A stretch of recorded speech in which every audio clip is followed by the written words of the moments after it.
Cipung, bayi hoki, anaknya Raffi Ahmad. Udah bener-bener deh, dia tuh bener-bener anak hoki. Ya, dia tuh menang penghargaan berkali-kali sebagai anak yang favorit lah, bayi favorit.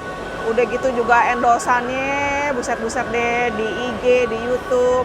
Sekali endorse bisa ratusan juta gitu ya. Apa aja yang dia lakukan itu jadi duit. Istilahnya dia batuk aja bisa di endorse tuh anak, bener-bener hoki deh.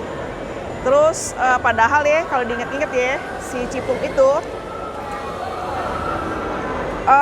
si Raffi Ahmad sama si Nagita itu dulu susah untuk untuk punya anak gitu kan. Si Nagita sampai berobat ke sono ke sini sampai akhirnya lahirlah si Cipung, si bayi hoki, bayi mehong.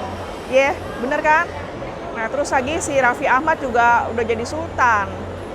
Kalau saya bilang ya si Raffi Ahmad tuh udah beda sama dulu. Kalau dulu lebih lebih pure, lebih murni, lebih lucu, lebih original. Dulu kan dia sama Olga tuh. Si Olga berani banget geplak-geplak dia, jorok-jorokin. Sekarang mana ada yang berani geplak si Raffi. Udah jadi sultan, ya kan? Nah, sekarang balik lagi nih ke asuransi. Pertanyaannya, kalau kayak si Raffi Ahmad, si Nagita tuh berobat ke sono sini supaya karena susah untuk punya anak, itu dijamin nggak sama asuransi? Oke, itu sering tuh pertanyaan kayak gitu tuh, Cian di cover gak Ci asuransi kalau kita susah punya anak gitu untuk kesuburan? Kan bisa aja kayak si Inul juga kan, bayi tabung gitu kan, atau ke dokter lah, apalah berbagai macam cara lah ya supaya punya anak.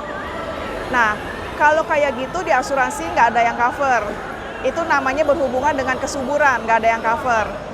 Tapi kalau hormonal, penyakit hormonal kayak misalkan ada miom, terus ada kista di rahim, dioperasi atau sakit, atau tanpa dioperasi sakit, itu juga bisa dijamin dalam asuransi kesehatan.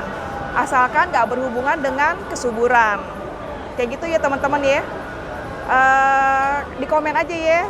Terus kalau misalnya ada bingung, biasa di komen, di follow, di share, dan di like. Thank you ya.